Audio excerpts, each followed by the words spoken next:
Hello class. So we're going to pick up today where we left off, and we're going to move from talking about libertarianism to unrestricted capitalism. So unrestricted capitalism is one of the core tenets of what a true libertarian society would have as its economic system. So we're going to look at what is unrestricted capitalism, and then how would that impact what society looks like. All right, so unrestricted capitalism is what it sounds like. It's capitalism with no restrictions. Now, when we were talking about libertarianism, what did we say about libertarianism? Libertarianism focuses on the rights of the individual, particularly focusing on the right to do what you want with what you own, right? So the right to property is very important to libertarians. Now, they value capitalism, which has what kind of market? Free market, which still does mean that there are rules. And so even in an unrestricted capitalist system, there will still need to be some basic rules. Again, you can't, threaten somebody and force them to buy your goods. You can't lie in a contract. But in terms of restrictions on the kinds of things businesses can do or the types of products that they can make, there won't be restrictions on that. There won't be health and safety restrictions. There won't be restrictions on how you have to treat your employees. There won't be minimum wage. There won't be safety regulations as the law. All right, an individual company could have safety regulations. Individual companies could choose to pay their workers the equivalent of a minimum wage or even higher than what that would be. But the law, there would be no government law forcing companies to act in certain ways. And there would be no interventions in this market. So what that means is the government's not going to come in and fix problems with the markets. It's going to just keep its nose out of the economy, with the exception of, say, printing money, for example, because a country needs currency. So if there's a problem, say big businesses start to fail or banks start to fail, there's not going to be a government coming in to bail out those businesses. So nothing like we saw in the recession of 2008. You're not going to see anything like we saw after the Great Depression in the 1930s. The government's not going to come in and try and fix or save businesses that are failing. They're not going to come in and try and help make food more affordable. If food's too expensive and people are starving, then it's too bad. Eventually, the market should fix itself. And if people starve in the meantime, well, that's just what happens. On the other hand, if farmers are going out of business because there's too many farmers and so they're producing too many crops, and therefore the value of those crops is dropping, and so they can't stay in business and they're going out of business, that's too bad, right? The government's not going to come in on either side of this equation, on the consumer side to fix the price of food, or on the farmer's side, the producer side, to fix the price of the crops to help them out. There's not going to be regulations against pollution, so companies could be dumping their waste in rivers or polluting the air. There's not going to be regulations about marketing things that make people sick. If you can get people to buy your product, even if it's bad for them, if it makes them sick, if the food's unsafe and there's E. coli in your burgers because there's no, health inspectors, then that's too bad. Like the idea is that the economy will fix itself. Once people realize that your company is selling burgers with E. coli in it, then they'll stop buying those burgers. Or maybe they won't. Maybe it's such a good burger, they'll keep buying it, in which case it's their right to spend their money on that kind of burger, right? This is what we call laissez-faire or laissez-faire, depending on, it's French, so Americans can pronounce it either way. And what this means is it's French for basically to let alone or to allow to do. The common translation is this is hands off, essentially. Again, the government's going to keep their hands out of the economy. It's not going to get involved in regulating or making rules for businesses or consumers. Again, consumers can buy what they want to buy, whatever's on offer. Then the economy will control itself through supply and demand, through our chart, our supply and demand chart, right, from last, so supply and demand, from our last lesson, right? This is money. Okay, so, you can think to yourself, if this is the kind of economy you want to live in, a truly unrestricted capitalist economy. I mean, what are some of the bonuses? I mean, if you have a good product or you're really good at marketing, you can sell a lot of stuff and make a lot of profit, very low taxes. Consumers can get whatever they want with very little restriction, really, as long as a business is willing to supply it. Then you can buy it if you can afford it, right? The downside, again, is that first of all, if you can't afford it, you can't get it. So you could wind up starving. And it could make for some unpleasant working conditions. If you need a job and the only jobs you can get are very dangerous because there aren't safety regulations, then what are you going to do? It's also can be dangerous as a consumer because, you could be eating a burger without any health inspectors. And so, you might not know it has E. coli yet, right? There's no government putting out warnings or issuing recalls to let people know that this is a dangerous product. Maybe you're just in an early batch, so word hasn't spread yet that this is dangerous food. And so while you're waiting for the market to correct itself, you are going to wind up with people getting sick, possibly dying, right? There's a joke that isn't really a funny joke. Nobody really ever laughs at this, but the saying is that there are no libertarians on airplanes. And the idea being that when you're safe and on the ground, it can sound like a great idea to not have these regulations slowing things down, because regulations slow things down, right? They make businesses jump through extra hoops and extra paperwork, and they can slow down innovation. But when you're, a mile up in the air, you want to have that peace of mind that the government inspected this airplane, right? And then it's not just going to fall out of the sky. So anyway, that's laissez-faire, true, pure laissez-faire economics in an unrestricted capitalist system, which again would be the libertarian ideal.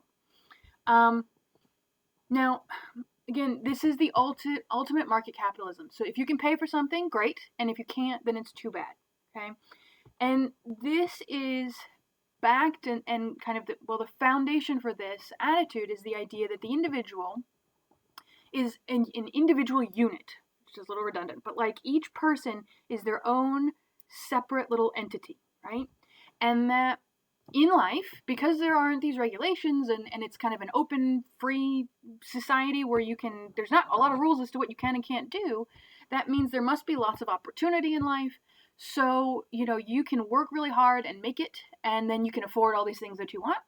Or you can be lazy and you don't make it, or you make stupid decisions, but it's your choice, right? So, there's all this opportunity out there. You can go, there's nobody telling you can't do something with very few restrictions.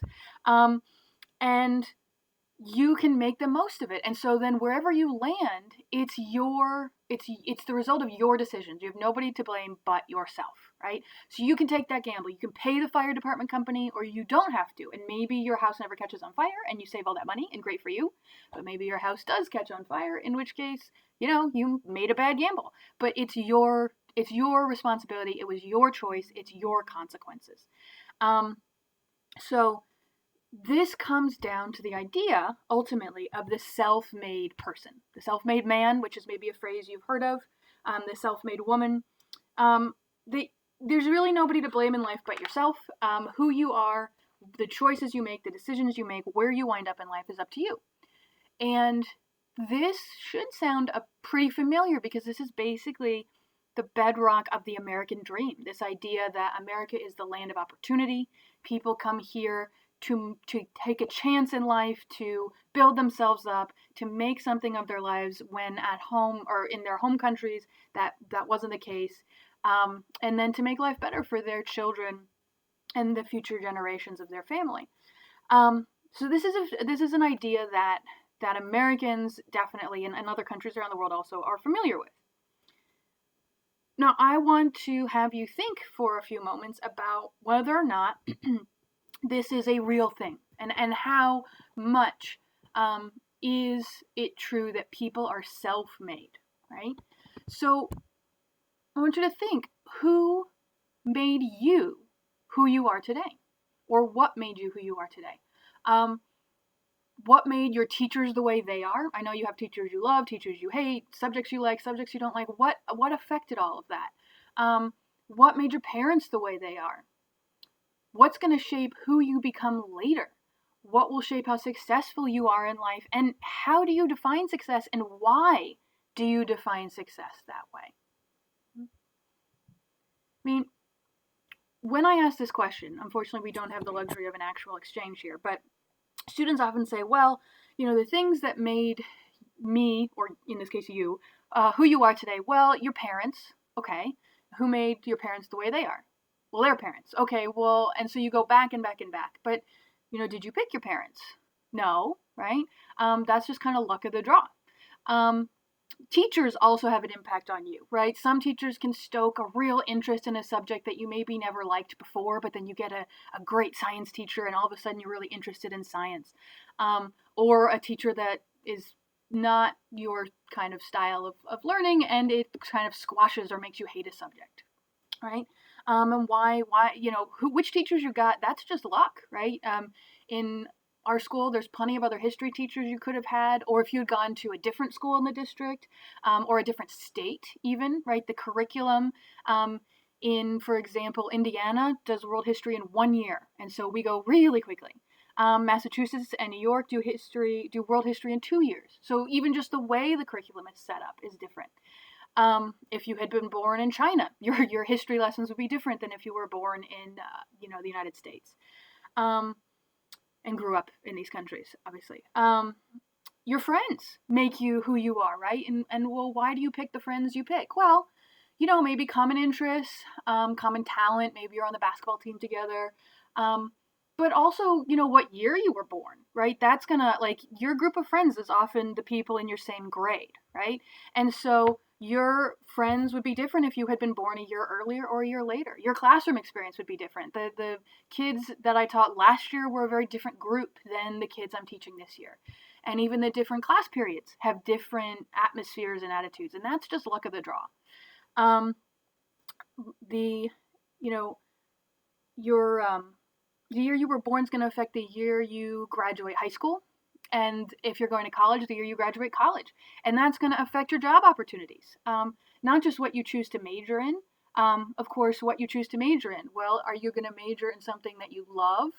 Usually, if you have not a lot of money, you choose to major in something that you think can make you money. Well, what do you think can make you money?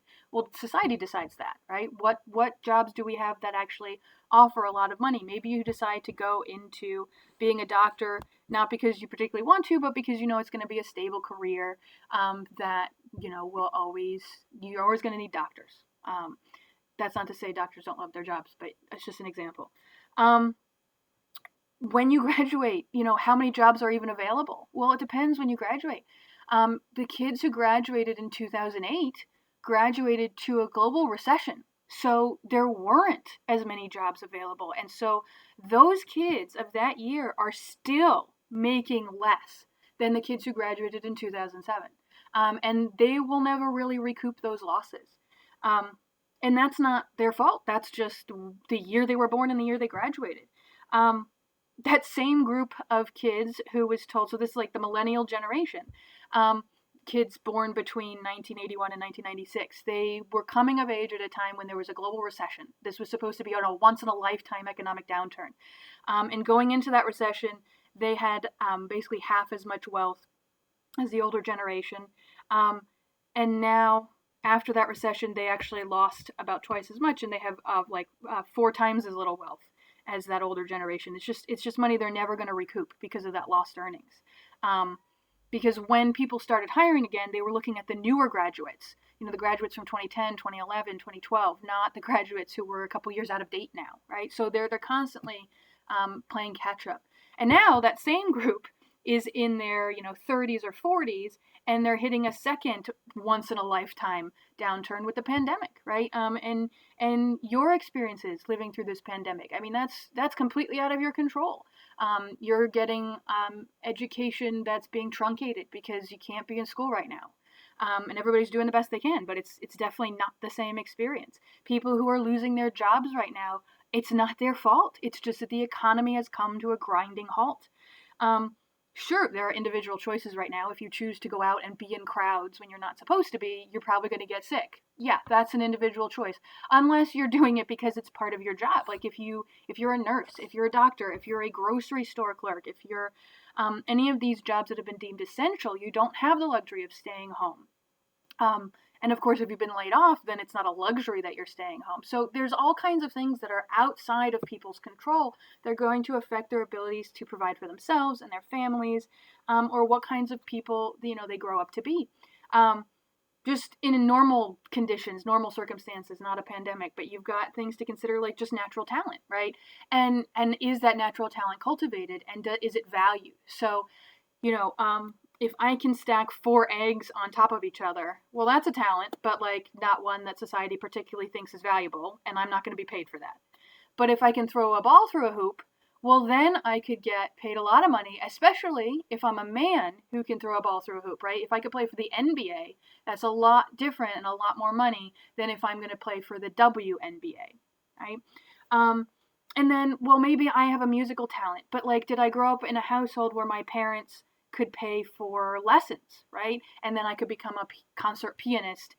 Whereas if I grew up in a household where my parents couldn't afford lessons, or didn't have that time to kind of nurture me because they're busy working 3 jobs, or don't have time to read to me at night because they're holding down the fort and barely making ends meet, and so that's going to affect my academic achievement. These are all kinds of things that are not in my control. So yes, people can make choices and they can make decisions, but the kinds of decisions they make can be heavily influenced by their upbringing, which they don't have control over. If you go to this school district, you're getting a good education. But if you're in a district that's underfunded because it's in an impoverished area, and schools in the United States are funded in large part through property taxes, so poor areas have less money to put into schooling, right? They're going to be at a significant disadvantage. And not all countries do it that way, right? But that's how schools are funded in the United States, which is still a country that believes in this self-made, pick yourself up by your bootstraps idea. And part of those things might go hand in hand, right? If we value the idea that people can do what they want and make their own decisions, and they can overcome obstacles if they just work hard enough, well, then disparities or gaps in schooling funding doesn't seem as big a deal, because those kids who are underfunded should just work harder, right? Whereas in countries where there is this sense that, hey, a lot of stuff is out of people's control, well, then those countries tend to try and create more social programs to take care of their people, like universal health care, or free college, or equal spending on different on schools per pupil, or sometimes even more spending on schools in poorer areas to try and compensate for the fact that those kids are at disadvantages in other ways. So these kinds of ideas have a big impact on how people and countries behave, and the kinds of programs and policies they have in place. And in a libertarian society, the idea that you can do whatever you want to do, and nobody can really stand in your way if you just work hard enough, well, that's going to inform this idea that then we shouldn't need these safety regulations or these social welfare programs, right? So let's look at what this looks like in society at large if we adopt this philosophy. Because again, the closest we really came to this was in the 17 and 1800s, and so that's how this is our tie into history. Like, how are these countries acting, and why are they acting this way? And then we're going to see a change, a shift in a lot of countries going into the 1900s. All right, so what happens over time in a society with true libertarianism, unrestricted capitalism? Right? We're going to draw a little graph, but before we do that, I want to just take a moment and talk about 2 definitions that often confuse students. So we're going to look at the difference between wage and wealth. Right? Both have to do with money, and both start with a W, so this is why I think they confuse students. A wage is the money you earn for doing your job, and often we're usually talking about hourly. So you work for a wage, or it's a wage job if you get paid per hour, as opposed to salary, which is per year. So teachers are on salary, which means I have to work however many hours it takes to get the job done, and if they paid me per hour, well, I probably wouldn't be enough, I don't think, but we do it by salary, right? If your parents work office jobs, often that's a salary job if they're working, late nights in the home office tapping away at the computer. If you clock in, you clock out, you keep track of exactly how many hours you worked, and that affects how much money you make. That's a wage job, right? So if we're talking about a wage gap, it's a gap. It's going to be a gap in how much people earn. That should say earn for doing the same job. So if you have two people who are doing the same job, but one makes $10 an hour, one makes $9 an hour, that's a wage gap of $1 an hour, right? On the other hand, wealth is the total amount of value you own. So that is money. So if you have cash in your hand or in a bank account, but also if you own a house or houses, cars, investments, land, computers, whatever, everything of value that you own, that's wealth. Okay, so it includes the money you're earning, but also anything else that is of value. And so where a wage gap is a gap in the hourly money you might be making, a wealth gap is a gap in how much money people own, right? And this is where we're talking about different classes, right? Upper class, middle class, lower class. That's your wealth gap, okay? How big is the jump from upper to middle class or or lower to upper class? That's where we're talking about a wealth gap, okay? So that's going to come up in just a couple minutes here. So our question was, what happens to society with unrestricted capitalism, right? What happens over time? And so to do this, we're going to draw a little chart, and I'm going to actually take us out of presentation mode so that I can draw in a couple different colors, okay? So, here we go. Okay, I wonder if I can make this a little bit, there we go. Okay, so we are going to draw. Now we're going to have two people. Let's say we have Bob and Rachel, okay? And Bob's going to be blue and Rachel will be red, just to keep it simple. All right, so we're going to pretend that we have this, so we have this chart, all right? And so here we have wealth. So the higher up on this line I go, the more money we have, the more wealth. So anything of value, houses, land, etc. And then here we have time. So as we go, time is passing, okay? So we're going to pretend we're starting at exactly 0 with our two people, all right? This is probably a little unrealistic because who really starts with absolutely nothing? Most people in society don't, but we'll just, to make it simple, we'll just start them both at 0. Now let's say Bob, he is a kind of chill, laid-back guy. He likes spending his time surfing, and so, he only works as hard as he needs to make ends meet, just enough to have food and shelter over his head, but he is not going to work super hard just because he wants to spend all his spare time at the beach surfing, okay? And that's fine. That's Bob, okay? And then we have Rachel. Rachel is super diligent, really a go-getter. She's going to work super, super hard, okay? Here's Rachel. Sorry, my lines aren't super straight. Okay, so over time, right, Rachel's earning more wealth. She's maybe buying a house and whatever, okay? And Bob's just kind of chilling, and he's got his little shack by the beach, and he surfs, and he, does some odd jobs to, make enough money to eat, okay? All right, so that's how they live their lives, right? Rachel up here, Bob down here. Okay, that's fine. That's all well and good. Now, when Rachel and Bob, let's say they both have children, okay, so they're parents, when they die, are their children starting down here at 0? No, their children are going to start where they left off, right? So Rachel's children are going to start here. I'm going to say Rachel, there we go, Rachel's kids, okay? And Rachel's kids probably learned from their mother hard work, good strategies for getting ahead. She really drilled that into their heads. So they have these good habits, and they're going to keep on working, right? Bob's kids learn from him. So they're going to be down here, right? Bob's kids are starting here. That's okay. All right. And they learned from their father. They learned how to be good surfers, but they didn't learn those really diligent work ethics. So they're kind of down here, right? Okay. Same thing's going to happen for the next generation. Bob's grandkids are down here, and they're going to, keep doing pretty much what they've been learning.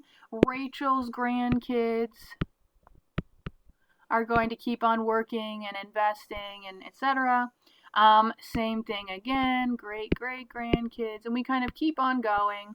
Bob's great-grandkids. There we go, okay. Now, let's say we get here. And now we have Bob and Rachel's great-great-grandkids. And maybe Rachel's great-great-grandkids are kind of spoiled and lazy and entitled great-great-grandkids because they've grown up with everything just kind of being handed to them, and they're not really interested in the family business, and, they're just kind of useless, right? Are they going to drop all the way down here to 0 if they're really lazy? No, because at this point, the family has so much money that they would have to almost go out of their way to lose it all. They're invested in the stock market probably, or in, other businesses. They can pretty much just coast. Even if they're not doing much, they can, the worst they're probably going to do is maybe take just a little dip. Whereas, let's say Bob's great-great-grandkids are really tired of living in this shack, and they really want to work really hard and start a business and, get ahead. But are they going to be able to catch up to Rachel's great-great-grandkids? No, certainly not in a generation, unless, again, the, 1 in a million chance that they win the lottery or something. But they're not going to be able to do that. And really, even if they try really, really hard, they're probably not going to make a whole lot of headway. Right?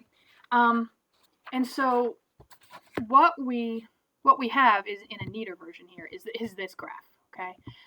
So this gap between I switched the colors. Oh well, the gap between the two families, right, is what we call a wealth gap. Oops, wealth gap. Okay? A wealth gap. So it's a gap between the wealth of one family and another, or one class and another, right? So what happens over time here? Well, the people at the top are so far ahead of the people at the bottom that they stay there, no matter how lazy or useless they are. The people at the bottom are so far behind, they stay there no matter how clever they are. Why? Why is this? Well, think about what advantages these children, in this case now we're blue, but Rachel's great-great-grandkids, might have, because they have all this money, that Bob's don't, right? What advantages does money give people that makes it easier to make more money if you have money? We know this saying, it takes money to make money. Why? What does money give? Money gives a lot of stuff. It can't buy happiness, they say, but, it can buy therapy sessions.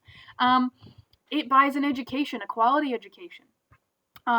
It buys, are Bob's children going to have the same quality of education as Rachel's children? No, right? Of course not.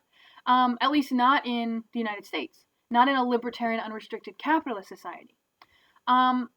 Startup money, what we call startup capital. If you're trying to start a business, right, you need money to start that business. And if Bob's kids, or Bob's great-great-grandkids might have a great idea for a business, but is anybody really going to take them seriously? Are they going to risk their own money investing in a company from people who don't have a business background, who don't have a degree? It's possible, but it's going to be really difficult for them to get that money. And, even if they do, they're gambling everything on this idea, whereas Rachel's great-great-grandkids, they have the luxury of investing in a new idea, and if it fails, okay, but they still have all this other money, right? If they have $3 million and they invest $1 million in a new idea and it goes bankrupt, well, okay, but they've still got $2 million left, right? This is where some politicians got into a little hot water when they said, well, people could just borrow money from their parents, or they got a small loan of $1 million from their parents. Well, to most people in the United States, $1 million isn't a small loan, right? That's, more than their families have. A lot of Americans, actually, the vast majority of Americans don't even have $400 in the bank to deal with an emergency expense, let alone try and make that kind of loan or start their own business. If you do start this new business, and a bigger company comes along and copies your idea and you want to sue them, you can sue them for stealing your idea, but they're going to have the better lawyers, right? So there's a good chance you're just going to lose because you don't have the money to protect your interests. The ability to travel. If you can travel around, you can make new networking connections and grow your business. You could come up with new ideas because you experience new things, right? That takes money. The ability to hire people to do things for you so you have free time to do other things. If you have a chauffeur who drives you to work every day, that gives you an hour of your commute that you can be working, right? Stephen Colbert gave an interview about how, he spends his commute reading the paper and catching up on things and going over emails that most people don't have that luxury because they're driving themselves to work, right? Or they're taking public transportation, which you can get a little bit done, but not a ton. You got to make sure you don't miss your stop, etc. You're getting hassled and jostled by people getting on and off. Although 2 thumbs up, public transportation. I'm a big fan. I'm just saying it's not as easy to get things done as if you're in, a private car being driven. My mom at one point made a comment that she felt like, why doesn't she get all this stuff done? She looks at, women who are these big powerhouse women like, Condoleezza Rice or Hillary Clinton. And again, this isn't about politics. This is just, these women that go out and they do all these things. And I said, well, Mom, but, they're not doing the laundry. They're not grocery shopping. They're not cooking. They're not cleaning. All they have to do is their job. Other people are doing those things for them. And most adults spend most of their time on daily chores, or at least a lot of their time on daily chores. They don't have the time to just sit and rejuvenate and think and recoup and come up with new ideas. They do their job and then they do all their chores and then they're tired and they go to bed and then they start again the next day. So those are just a few things, right, that money can get you, let alone good health care or therapy or anything else that you might need. So that would be a partial reason why we have this wealth gap, okay? Or why it perpetuates from generation to generation, okay? Not just having to do with a work ethic. All right. Now, with this inequality, right, how could a capitalist argue that inequality is a good thing? Especially if we start looking at massive gaps in inequality, like massive wealth gaps, where we have super rich people like Jeff Bezos, who have billions of dollars, right? I mean, billions of dollars, I don't know that I can even really put this in perspective for you. Billions of dollars. Here, hold on. Okay, so just to try and give you a little bit of perspective here. 1,000,000 seconds is 11.5 days. 1,000,000,000 seconds is 31.71 years. Right, so with the jump between, and $1 million to a lot of people is a lot of money, right? But the jump between 1,000,000 seconds and 1,000,000,000 seconds is basically 31 years. So it's a lot of money. You can't, like Jeff Bezos and Bill Gates, they physically cannot spend all their money. So when we have people at the top like that, and then we have people who are going hungry, well, how could a capitalist argue that that's still a good thing, that we want super rich people in society? Because remember, the super rich, if you limited how wealthy they could become or you tax them, you could use that money to help the poor people. So why might an unrestricted capitalist argue, well, no, we should still keep and allow people to get that wealthy, that this is a good thing, right? Well, if we're talking about regular inequality, you could say, well, it can help incentivize people to work harder, right? If everybody had the exact same amount of money, well, why would some people work harder than other people? Why would people do harder jobs than other people? Why would they go to school for extra years to become a lawyer or a doctor if they could make the same amount of money doing something that doesn't require as much schooling? You can also argue that super rich people, these billionaires, can be good for society because they have the money to take big risks, to start, like Elon Musk started the SpaceX program and he's doing like experimental stuff with space travel. Bill Gates uses a lot of his money to try and fight diseases, malaria and things like that. And so, it takes a lot of money to do these things. And so these people can do that, and that can be a good thing. That they can also serve as motivation because people want to be like them. So maybe they'll work hard or try and come up with the next big thing and new inventions to become super rich, right? So that's one way of arguing that this is a good thing and that's why you shouldn't mess with the market. You shouldn't tax the wealthy to help the poor, etc. Okay. On the flip side, what are some of the problems that come with inequality? are there downsides to having super rich people in society, right? Well, the problems with inequality is that it makes it it's not a level playing field, so not everybody actually has equal opportunity, right? Just because there are there are no rules that say, hey, if you're poor, you can't become president. That's not a rule. But we know that it takes a lot of money to become president. You need to typically have a decent level of education. You need to be able to fund a campaign and get donors and things like that. Or to become CEO. Like, there's no rule that says, hey, if you're poor and don't have an education, you can't become a CEO. There's no law that says that, but it's really, really unlikely that somebody's going to be able to do that. It can also act as a disincentive. So people can feel so trapped at the bottom that now it feels like it's impossible to get out of where they are. So it can actually hamper people. It definitely hamper their mental health. Being poor is extremely stressful. And so constant and chronic stress affects mental health. It actually affects the brain's ability to handle like big decisions and things like that. So poor people can be at a disadvantage when it comes to making good decisions. I'm not saying they're stupid. They're just, your brain can become so overtaxed with all of these stress hormones, right? Again, I'm not blaming poor people for their poverty. It's just that these are the like detrimental effects that they can have on health and well-being and ability. It can also become very difficult to get out of poverty because, you never really have enough money. You're always having to just live paycheck to paycheck or with this constant stress. And so, yeah, maybe it makes more sense in the long term. It would make more sense to do this action, spend more money right now on something that will last longer and not break in a couple months. But you don't actually have the money to spend on that, so you have to buy the cheaper thing that's going to break in a couple months, and then you have to spend money to replace that again and again. So you're kind of trapped in this cycle.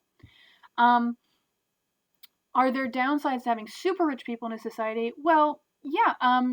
The downsides here are that it gives the super rich more power in society, which if you believe in, equality for everybody, equal say in government, equal opportunities, then that's not going to be the case. You saw this with the recent scandal with the really wealthy people trying to buy their way or use fraud to get their children into colleges, right? And this was a big scandal because they lied.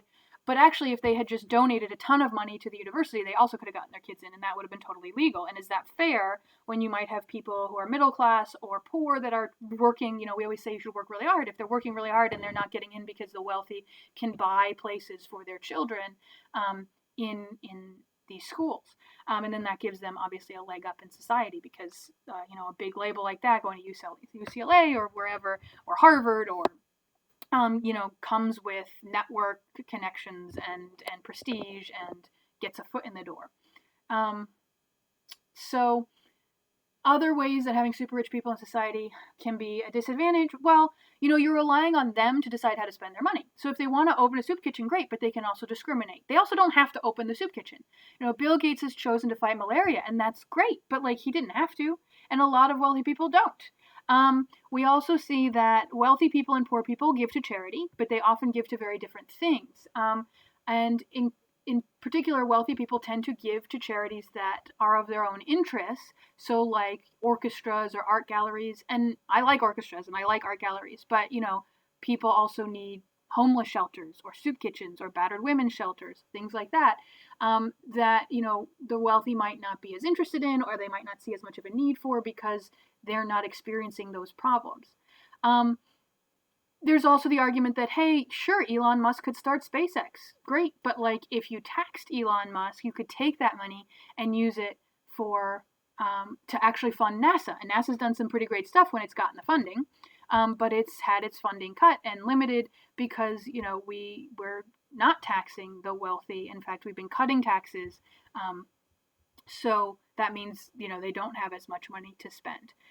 Same thing for schools, right? You could help schools if you tax the wealthy more, right? So there's the idea that this unequal opportunity is what you're trying to fix with charities. Well, why is there unequal opportunity? Well, because there are these super rich people. And so their very existence is causing the problems that they're supposedly trying to fix, right? And so you've got unrestricted capitalists on one side, and then people on the other side arguing.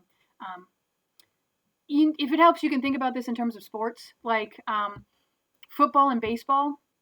both considered very American sports. I mean, it's literally called American football. Um, but they handle their money very differently. So baseball teams make however much they make based on ad revenue and TV and merchandising, and so that means big teams with a lot of fans get a lot more money, and they can use that money to recruit new players. So like the Yankees, they're in a city of 8 million.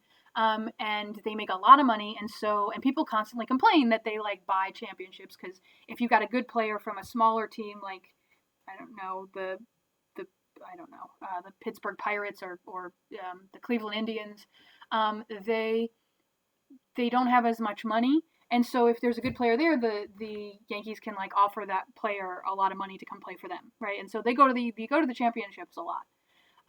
Whereas the smaller teams don't have that, and so the odds of them getting to the World Series are really really really low. On the other hand, you have football, which teams still make money off of their own merchandising, but the ad revenue from the TV, it doesn't matter if you're watching the Jaguars or the Colts or the 49ers, all of that TV ad revenue goes in one big pile and it's divided up between all the teams equally. And the idea is this helps keep it to be an equal playing field or more of one, so that they have more similar amounts of money they can use to recruit players and things like that, and training and all that stuff.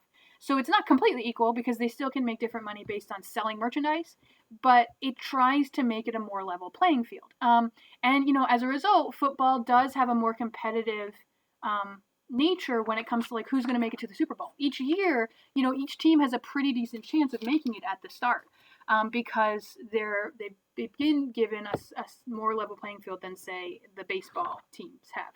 Right? So just another way of conceptualizing that. Okay. Some would argue that like if you're taxing the wealthy, you're punishing them for being successful. And that it's their money. And again, a libertarian would say it's their money. They should be able to spend it however they want. If it's passing it on to their children, great. If it's opening a soup kitchen, great. But it's theirs. If they just want to make a big pile and act like Scrooge McDuck and swim around in it, hey, it's their money. They can do it, right? So on the other side, people argue that, well, you're not punishing success. You're just trying to make it possible for other people to also have success. Okay. So again, just dealing with this graph. So the situation here is when you've got a group of people, a class of very wealthy individuals at the top here, and then you've got the people at the bottom. The people at the top, what do we see here? This is a political cartoon from the era, all right? What do you see happening here? You've got this big businessman, which has a bag of money in his pocket that says for lobbying, right? And lobbying is when you have people trying to convince the government to do things, pass certain laws or not pass certain laws. And it often takes a lot of money to do that. Hey, we'll donate to your political campaign, or hey, come out for this fancy lunch and we'll talk about this and, we'll pay for that lunch. And he's, towering over the Capitol building, which is where they make the laws, Uncle Sam, and then Lady Justice, right? The law with, the sword of justice. And so the message here being that the people who get really, really rich start to be able to basically make their own rules, right? The government and the laws to their own interest. And there's two reasons they could do this. They could do this out of selfishness. Hey, this is going to be what's good for my business, and so I don't want this law that's going to tell me how I have to treat my employees or pay my employees. I don't want to have that regulation on me because it's going to cut into my profits. Or, I don't want to have to slow down or test this airplane a certain way. You can look at what happened with what happened with Boeing and the recent airplane crashes. You can do these kinds of things out of selfishness. Because it's what's good for you and your family. Hey, I don't want to have to pay higher taxes, so let's make sure we pass a law that cuts taxes or just doesn't raise them. Or I don't want to pay for schools because I don't have children, so why should I have to pay for schools? Of course, as a teacher, I would argue that having an educated population, especially in a democracy, is good for everybody, but that's just an aside. But you can also have people do this not out of selfishness, but out of an inability to relate to the people below them, right? Because let's say you have our family up here, and they really they feel bad for the kids that are stuck down here in these schools that aren't very good, and their parents are working 3 jobs to make ends meet, and they actually want to try and make things more equal. When these people up here, they feel like they're more educated and they're wealthy, so we often have a sense that, well, if you're wealthy, you must know what you're doing because you made all this money or you have all this money, even if you just inherited it. So they often feel like they know better, right? This is actually a problem in a lot of different disciplines where people are very good at their one job, not just rich people, but like they're very good at their job. And so they think that makes them good at lots of things.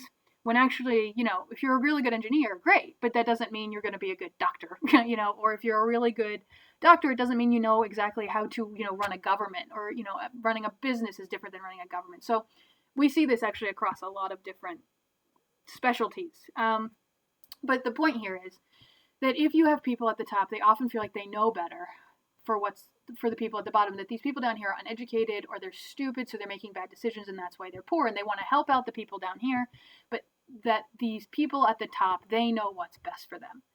And the problem is they don't necessarily know what's best for the people at the bottom, right? They're not going to have a lot of common experiences a lot of times. Are these great-great-grandkids going to go to school with the people down here? No. Are they going to hang out at the same places? Probably not. They can't afford to. There's not going to be a lot of overlap, and so they're not going to get to know one another very well, and they're going to have all these stereotypes of like, well, poor people are poor because they're dumb or they're lazy, so we need to incentivize them to just work harder. And so you could start passing laws that actually start to not treat the real problems of the people on the bottom, but treat what the people on the top think are the problems of the people at the bottom. For example, there was a state legislator, I think it was in Tennessee, and his idea was that to get people off of food stamps, you should tie kids' grades to food stamps. So to try and get the parents to make the kids do better in school, if your kid got lower than a B, so I think if you got a C, a D, or an F, then the family's food stamps would be cut. And so this should incentivize parents to try and make their kids work harder in school. Well, luckily it didn't become law, but the idea here again is the idea that the wealthy are saying, well, you're just not doing a good enough job raising your children, you need to tell them to work harder at school. Meanwhile, what the real problem down here could very well be is that the parents aren't home enough to help the kids with school because they're working more than one job. Or the kids are already going to school hungry or cold or tired, or from an unstable home situation, and so it's hard for them to concentrate in school, or that the schools are underfunded and they have out-of-date textbooks and all kinds of stuff. So like there's other problems that could be causing that. And adding to that kid's plate the stress of, if I fail this math test, my family isn't going to get to eat, that's probably not going to help them, right? But it's not coming from necessarily an evil place up at the top, but just a fundamental disconnect or misunderstanding of what the people on the bottom need. You also see this happen internationally, where you have people from America or Europe going to third world countries and saying, hey, we're here to help. And it's coming from a place of a desire to be helpful. But they don't necessarily understand what it's like to live in those places. And so there are a lot of instances actually of people going in and like building a well or a school, and the people who they built it for thank them, and then as soon as these volunteers leave, they actually have to pull it apart and redesign it for what they actually need it to be, right? Because the people who think they know better, right, are not listening to the people at the bottom because they don't think the people at the bottom know what they're talking about, right? And so that can be a problem, right? So you can be spending resources to try and help people at the bottom without actually spending it well because you're not listening to what they actually need, right? Or you have an idea of what they need and you think you know best. So ultimately, for either reason, either out of selfishness for making the laws to their own benefit or just out of an inability to relate to the people below them, the people on the top stay on top. And so this brings us to another set of definitions that it's important to have an understanding of their difference, okay? You've got the term class and caste. Class is what you're used to hearing about in American society in particular, right?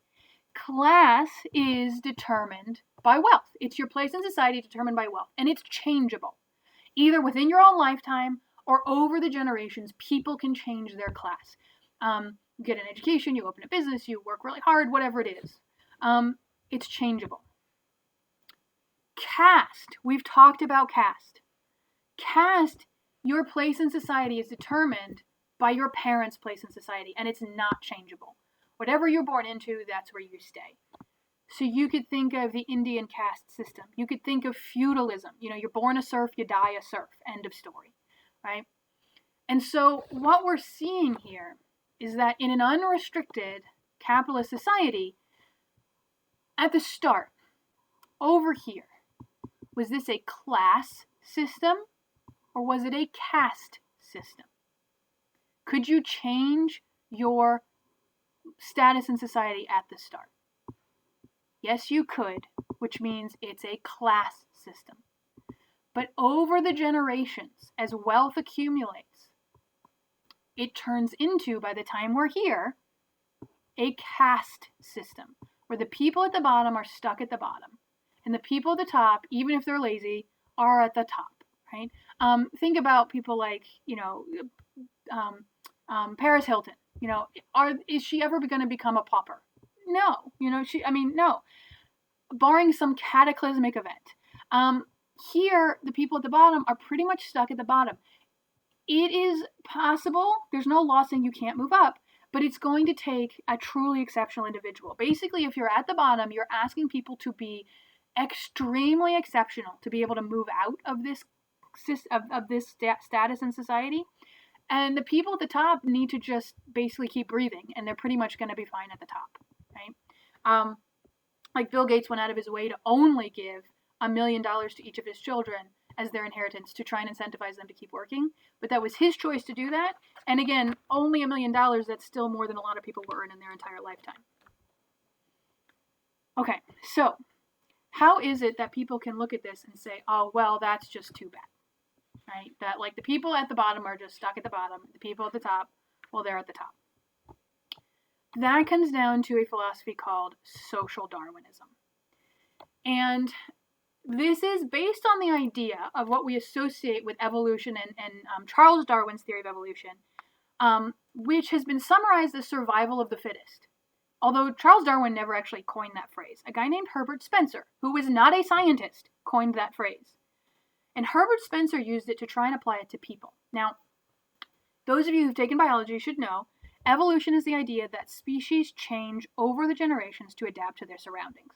So, for example, the finches on the island, the longer beaks made it easier for them to get certain kinds of bugs on this one island where there were those kinds of bugs. And so the finches on that island, the bird, the children with longer beaks, the baby birds with longer beaks were able to get more food. And so they grew up and they had kids with the other longer beaked birds who had, who were able to get more food, so they survived, and therefore their kids had even longer beaks, and so on and so forth. And so there's plenty of evidence that this is how life evolves. But it happens in the wild, right? We've seen it happen sometimes slowly, sometimes quickly. There were moths near a factory, and at first the moths were white because they blended in to the white birch trees, and so it was harder for the birds to find them and eat them. And so like baby moths that were born that were dark gray would get eaten first, and the white ones would blend in, and so they would survive and they would reproduce. But then a factory opened up and it started creating all kinds of pollution, and actually the trees became gray. And so now the gray moths had the advantage, and so actually you saw the moths go from being white to being gray because the white ones got eaten faster and the gray ones were able to survive longer and reproduce. So we see this happen through all species, sometimes slow, sometimes fast. So this also happens to humans, right? Like, we talked about different skin tones, right? And vitamin D, and how over the generations skin tones evolved to respond to the varied amounts of sunlight people were getting.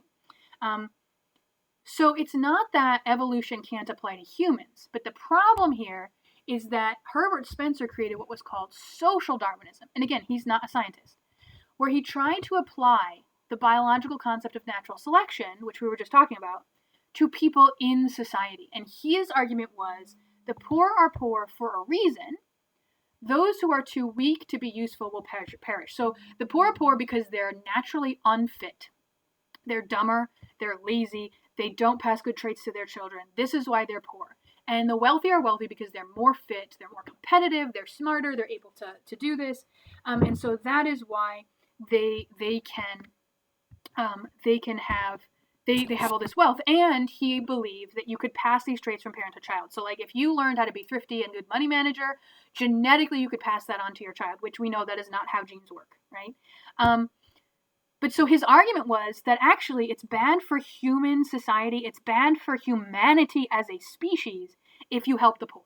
That you should not help the poor because you're helping the poor survive, which means they will have children, and so they will pass on these inferior, lazy, bad with money genes to their children, and you're just polluting the gene pool. So you shouldn't actually, not only should you not tax the wealthy, right, to help the poor, but the wealthy shouldn't even be opening soup kitchens to help the poor, because they're only prolonging those bad genes surviving in society. And if you have a poor person who manages to survive and scratch his way up and become a middle-class person or a wealthy person, great.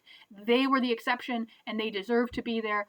But everybody else on the bottom deserves to scrap and struggle and perish. This seems like a pretty harsh philosophy. But again, we're trying to explain why governments were not providing these welfare services to help their own citizens. And this is where this idea comes from. The wealthy at the top are trying to find a way to rationalize why it's okay for like starving orphans to be on the street, right? Or for their workers to be making so little they can't even afford to feed their family, and you need 5-year-olds to be working in factories because otherwise they can't afford to eat, right? How can you go to bed at night and still, again, this is mostly in Western countries, so mostly Christians, how can you do that? And when, you know, Jesus was pretty clear that like you should be nice to people and you're all brothers and sisters and you should take care of each other, right? We've seen this before, people needing to rationalize their bad treatment of others, right? We saw that with the invention of the idea of race and in order to justify slavery. This is a similar thing, only you're not enslaving people, but you're basically forcing them to work for almost wages that are not enough to survive on, and conditions that are very dangerous. And that is this is the rationale for that, right? So you could look at this and say, well, gee, that seems terrible. But do we still have these ideas in society today? Have we gotten rid of social Darwinism? We've proven it's wrong. But do we still have these ideas today? I mean, yeah, we do. We still have the idea that the poor are poor because they're lazy. People argue that poverty is a deficiency in character, that the poor are bad people and that's why they're poor. Here, there was a Newsweek poll in 2017, so not that long ago, where more than half of Christians, almost half of Christians in the U.S. argued that people are poor because they're lazy. And that was Christians, right? Again, who are supposed to believe that, you know, you're supposed to take care of people. I guess you could still take care of them even if you think they're lazy. But you have senators and representatives arguing that, like, you shouldn't be taxing, this one here says, basically, you shouldn't tax the wealthy because the wealthy are the wealthy because they invested and they were responsible with their money, as opposed to those who are just spending every darn penny they have on booze or women or movies, which, I mean, so basically that the poor are irresponsible and they're wasting their money, right? And ignoring our chart about inherited money, or, well, for Grassley, even if you inherited it, it's your money, and you can invest it, and that's wise. But the idea that the poor are not being able to pass down money to their children or grow their money because they're wasting it, as opposed to the fact that they might be working really low-wage jobs and unable to make ends meet. We have a representative here who argued that the government shouldn't provide healthcare for people because people should invest in their own healthcare instead of getting that new iPhone. That people need to be self-reliant. Or again, this your own bootstraps attitude, but that people are wasting their money on a new iPhone instead of buying health insurance and healthcare. And this, I think, is a good example of kind of a disconnect, because representatives, they get free healthcare from the government for life. So they don't have to worry about how much it really costs. Whereas people who have to buy their own healthcare, people get healthcare in this country through their work. And it's very expensive for businesses who often pay for it. And then people often have to also pay for a portion of it themselves, and costs keep rising. But then there's a lot of people who are self-employed, or who run their own businesses, right? And so it's very hard for them to provide their own healthcare. Just if you want to provide your own healthcare, it could cost you like $1,000 a month. If you want to do it for a family, you could be looking at over $20,000 a year. That's, you know, iPhones are expensive, but they're not buying an iPhone. It doesn't mean you're going to be able to afford health insurance, right? And then health insurance doesn't even cover all your expenses. You still have to pay when you actually go get health care, just less than if you didn't have health insurance. So even today with the care package that the government passed, where they're sending money to Americans, about $1,200 per person, and then extra, well, per adult, and then extra for each child. You have senators and representatives arguing, well, that's going to make people lazy. We don't want to make this a habit because it'll make people lazy. You had the Secretary of the Treasury saying, well, people should be able to survive for several months on the $1,200, which, in some places $1,200 won't even cover a month's rent. So again, a combination of disconnect and the idea that they don't understand what people either really need, and this social Darwinist idea of, hey, people are poor because they're lazy, and so if you give them money, you're just going to make them even lazier, right? So, how does all of this relate to history? Well, there are really, really rich people, right, with such fortunes that they could never possibly spend, and their wealth just keeps on coming, right? Carnegie, Rockefeller, Vanderbilt, J.P. Morgan, these are all individuals who they become really wealthy. And so they're going to have a big impact on government. And their wealth comes while we're also seeing one of the worst eras of workers' conditions in America, right? J.P. Morgan was so wealthy, he actually loaned money to the federal government to bail it out. That's how wealthy he was. And that's where we get J.P. Morgan Bank today, right?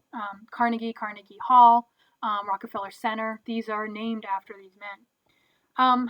These guys became known by a couple different names. You got robber barons. Robber barons, which is what the poor people would call them, because this is not a complimentary term, right? The robber being like they're stealing the wealth of the people. So, for example, Rockefeller made his money on oil. Well, oil is found under the ground. He didn't make the oil. Dead dinosaurs made the oil. So the argument here is that money should profit the whole country. And baron is like a title of nobility. So the idea, again, that this is like a new nobility. Right? He's got a crown on his head. Oil is used in lamps, so that's our lamp. He's holding the world in his hand. He's got all this money at his feet, right? On the other hand, they've also been referred to as captains of industry or titans of industry. So this is a more complimentary term, like, hey, look, they started these industries, they rose to the top, look how good of businessmen they were. These are people to be emulated, to be mimicked. These are big, heavy hitters like the Greek titans. So here you have, so obviously, other titans of industry and wealthy individuals would use those terms. Okay, and aspiring people who wanted to be like them. Here we have a cartoon from the era. This is the Standard Oil Company. So we've got a big octopus representing Rockefeller's Standard Oil Company. And you can see his tentacles reaching out. He's got the Capitol already, which is where we make the laws. He's going after the White House. He's strangling what are not poor people here. These are other businessmen. And that's because Rockefeller was able to basically take over other oil industries and break them, and he became a monopoly. He controlled over 90% of the oil in the United States, and so he could charge whatever he wanted. What did we say about capitalism and monopolies and competition? Does capitalism work well with monopolies? No, you need competition. But again, a true capitalist is going to want to create a monopoly because they want to make their company the most profitable possible. So they want to control as much of the market as they can. So the natural outcome of capitalism actually is monopolies unless you have rules that say you can't form them. And at this point in history, there are no such rules. Those rules will start to come into existence in the 1900s because of this, because you can exploit workers, you can exploit the price, you can overcharge for things if you have a monopoly. If you are a business owner, right? You're supposed to maximize profit. That's the whole point of capitalism, right? You want to make the most money possible. Well, how do you make the most money possible? Well, number one, you got to make something people want to buy. You either got to create a demand for it or you respond to a demand that already exists. And you also need to keep costs down, right? Well, what's a major cost? Labor is a major cost. And so, again, relating this to history, right? This is where we see some of the big downsides to capitalism, right? Some people get rich, but the working class can become very poor. And there's a lot more people in the working class than in the upper class, right? They work and live in awful conditions. Well, why? Because the workers, right, they are an expense. So if you want to cut expenses, if you want to maximize profit, you want to pay your workers as little as possible. So without government regulation, you're going to be counting on the morality of business owners to provide workers with a livable wage and safe conditions. And, some business owners will do this. There are companies today that are known for how well they treat their workers. Wegmans, which is a food chain or a grocery chain on the East Coast, is one of them. Costco has been touted as a good employer. They pay the people who work in the warehouses well above minimum wage. I think about $15 an hour, right? And that's because the CEOs have decided that that's what they want to do. But there are plenty of companies and examples that you can think of where that's not the case, right? We talked about the conditions in the factories where they make electronics and how they had to put up suicide nets and dangerous working conditions all around the world.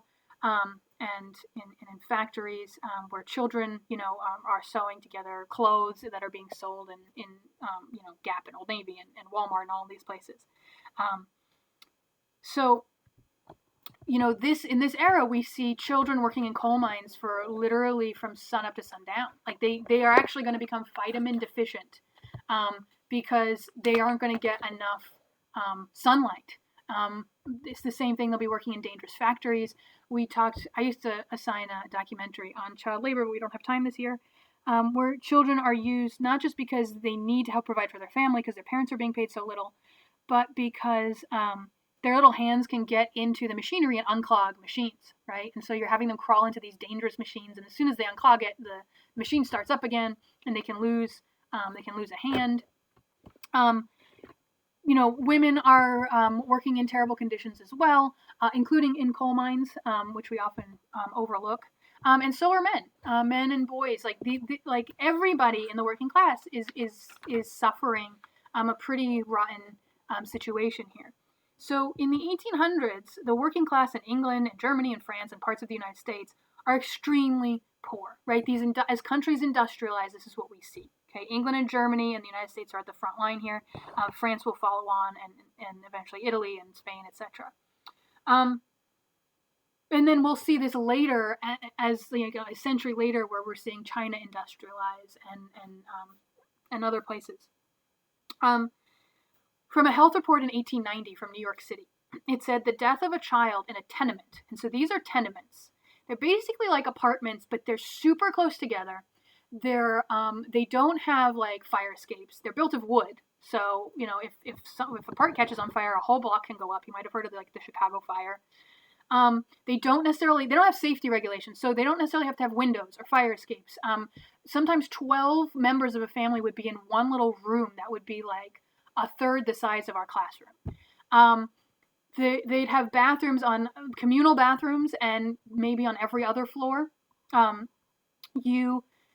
It's just really, and they're living in these conditions because it's all they can manage to afford, right?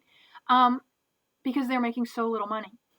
So this health report said the death of a child in one of these places was plainly due to suffocation in the foul air of an unventilated apartment. So basically this infant suffocated because the air was so bad. It's so congested. There's not enough fresh air that's getting in there. It might not have been a window. So this is the living conditions that we see, right?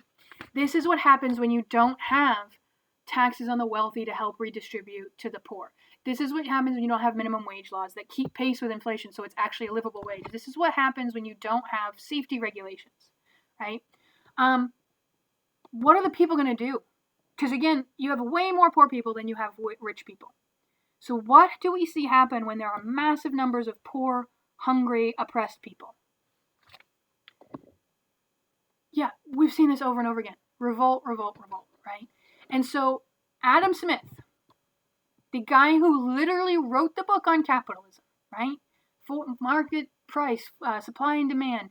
The guy who said, hey, this is efficient. Self-interest is efficient, rational self-interest. This is what we want in an economy. He himself wrote the following quote. It is not very unreasonable that the rich should contribute to the public expense, not only in proportion to their revenue, but something more than in that proportion. So what does this mean? Well, essentially, it means that not only should you tax the rich, but you shouldn't even tax them at the same rate you tax the poor. Because he says not in proportion not only in proportion to their revenue. So you shouldn't only tax them by how much they're making, right? You shouldn't just tax everybody 10%, for example. You should actually tax them more than that, actually more than you're taxing the poor, and more than like what would seem to be proportional. And the reason he's saying this is because he's very concerned about social unrest, about the possibility of a revolution. Because if you let the wealthy become so wealthy, he's saying, you're going to create this caste-like system, and you're going to create massive amounts of poverty. And so you're going to create political instability, right? Yes, the rich are going to start participating in the government. They're going to have a handle on the government, but that will just only incentivize the poor to overthrow the government, because they won't be able to use the government to make their lives better. And they're going to be so poor and massive and miserable that you're going to see political unrest and conflict and rebellion and revolution. And so to avoid that, you need to start creating programs that use some of the money from the wealthy to take care of the poor and ameliorate or fix some of the worst problems that we're seeing from capitalism. And so that's what we're going to look at next. Like I said, normally you'd get a documentary on child labor at this era, but we just don't have time for that. So we're going to look at the response to capitalism, to unrestricted capitalism and the misery of the poor. And that is going to bring us to communism, which is supposed to be the answer to these problems of capitalism. Okay, talk to you soon.